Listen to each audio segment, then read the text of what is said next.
Olá, meus irmãos, como vão? Como é que vão os estudos? Tudo bem? Hoje nós vamos ver uma visão geral do Novo Testamento, geral. Não vai dar para nós aprofundarmos, porque estudar o Novo Testamento ou a Bíblia requer muitos anos, muitos estudos, né? Ali seriam necessárias muitas aulas, são uma coisa que requer muitos estudos. Nós vamos ver uma forma abrangente, bem superficial, só para nós entendermos um pouquinho Bíblia, já que é o livro mais vendido do mundo, né, a Bíblia. Nós vamos ver esse geral do Novo Testamento, tá bom? Então, nós vamos ver as divisões, como localizar, como manusear também, vou dar uma orientação. Nós vamos lembrar que a Bíblia é um conjunto de livros que relata a história dos hebreus. Ela relata a história dos hebreus, principalmente ali o Antigo Testamento, que é a história do povo hebreu. Povo que é asiático, né, da antiguidade, que se instalou ali na região da Palestina. Nós vamos ver esse povo na região da Palestina. Nós vamos ver também que a Bíblia abrange a vida e feitos e ensinos de Jesus de Nazaré, que é o Novo Testamento. Seus livros, eles foram escritos por muitos autores, tem muitos autores desses livros da Bíblia, mais ou menos não, 36 autores, desde Moisés, a 1500 anos antes de Cristo, aproximadamente, até João, 98 a 100 anos depois de Cristo, que é o último livro da Bíblia, tá? Então, Moisés são os primeiros livros da Bíblia, dado como autores, e nós vamos ter João como último. Lembrando que esses autores, ninguém sabe ao certo se eram eles mesmos, mas se chegaram à conclusão, deve ser, né, dos autores da Bíblia. A gente tem essa suposição, ninguém sabe ao certo, né? O que significa Bíblia? Bíblia do grego, biblos, significa livro. O primeiro livro da humanidade é a Bíblia, né? Bíblia, livros. O primeiro que usou essa palavra foi João Cristóstomo, um pai da igreja aí, que usou esse nome de Bíblia. Ele foi um patriarca de Alexandria, tá? Lá no ano 398 a 404 depois de Cristo. Veja que aí reuniram, porque esses livros, tudo estava, cada um tinha um pouquinho, ou passava pelas igrejas, não estava reunido num local só.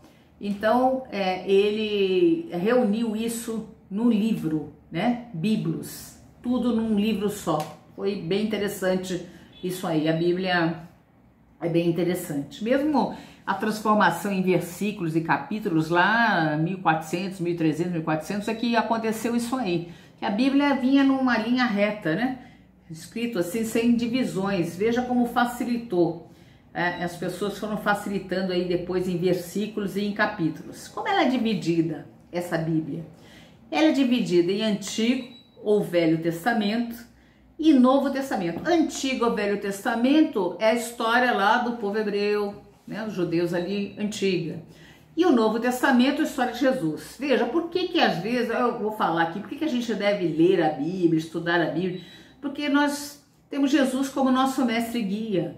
E para a gente entender muito do que Jesus fala, a gente tem que entender o seu povo, a sua cultura. Então a gente também tem que ler o Antigo Testamento, né? Não é somente o Novo, porque muitas coisas que Jesus reafirma no Novo Testamento já foram ditas no Antigo Testamento. A gente tem que entender tudo, né? O contexto. Aliás, quando a gente lê Bíblia, a gente tem que voltar lá.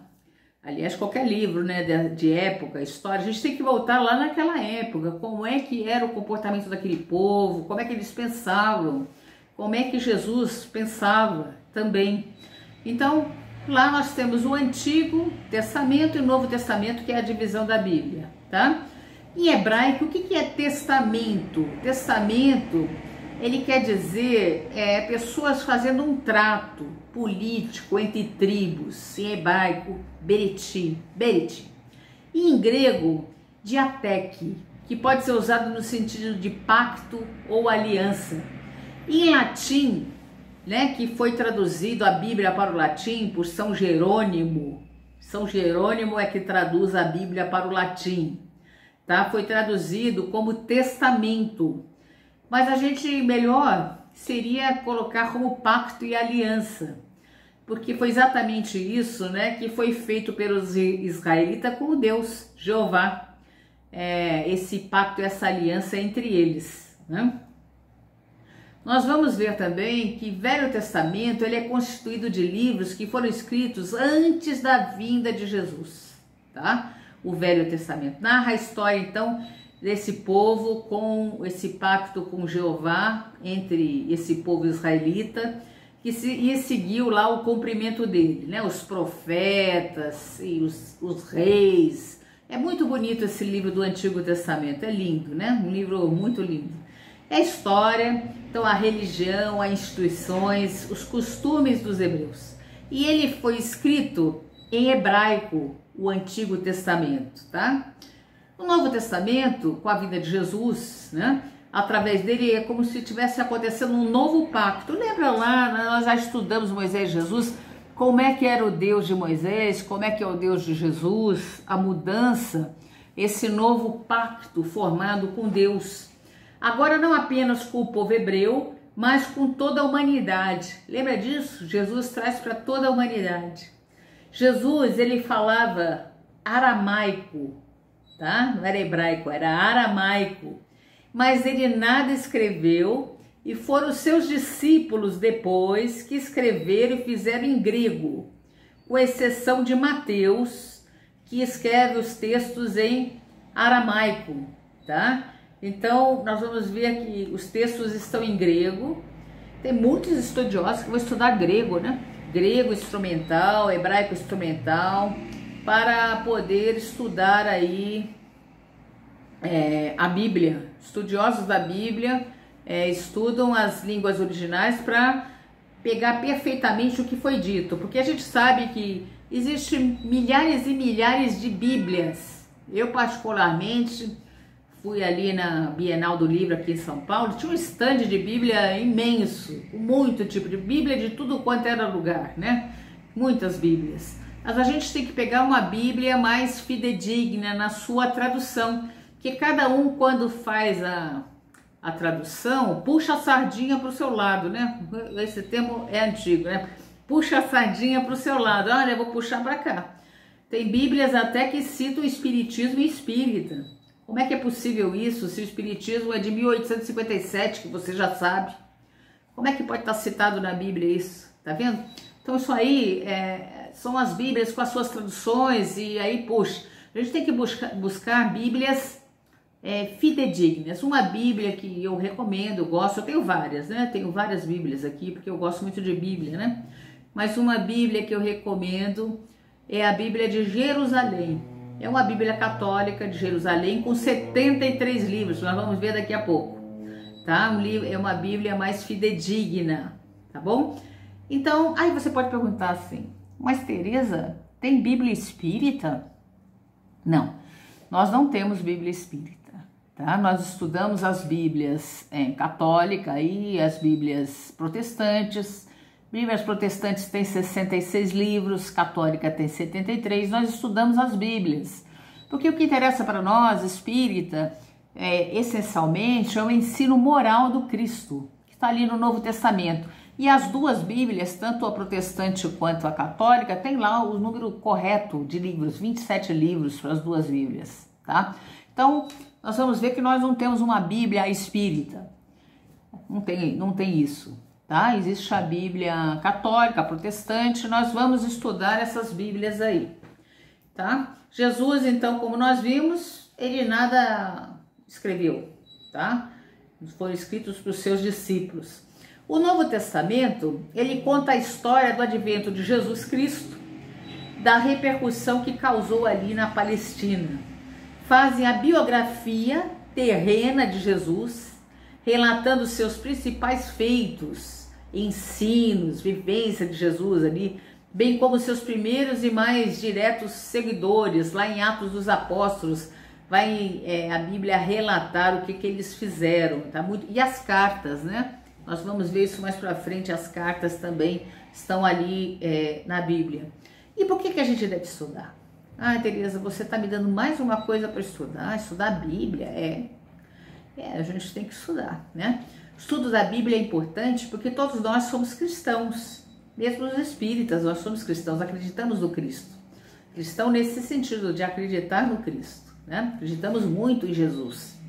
Então, por quê? É na Bíblia que nós vamos encontrar os relatos sobre a vida de Jesus, que era judeu, e a história do povo em que nasceu e viveu. Então nós vamos encontrar lá. Queremos entender Jesus, temos que ler a Bíblia, né? Os seus evangelhos, as suas citações evangélicas, nós temos que entender a Bíblia. Conhecendo, portanto, o povo, a época, os lugares e as circunstâncias que Jesus viveu, poderemos então entender melhor esses seus atos e a sua mensagem. Vai ficar mais claro para nós o entendimento da mensagem do Cristo, né? Dos ensinamentos que ele passa para nós, tá? Esses livros, então, eles são formados, quantos eles são? Quantos livros? 73 livros, sendo o Antigo Testamento 46, escritos em hebraico, isso na Bíblia Católica, tá? E no Novo Testamento, 27 livros, na maioria em grego, com exceção lá de Mateus, né, que nós já vimos lá em hebraico, tá bom?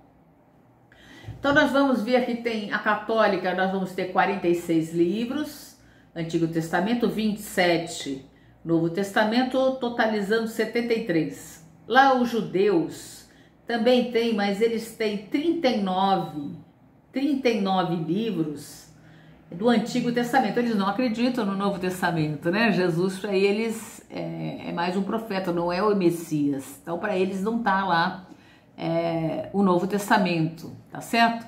E nós protestantes, nós temos 39 do Antigo Testamento e 27 do Novo Testamento, totalizando 66 livros. Agora, e esses 7 livros? Bom, esses 7 livros, aqui na época antiga lá, eles pediram, quem tomava conta de Alexandria pediu, que era a maior biblioteca da época, que os sábios lá, hebreus, traduzissem esses livros, e dentre eles estavam 7 livros, que os judeus, tá certo, de Alexandria aceitavam, mas os judeus de Jerusalém não.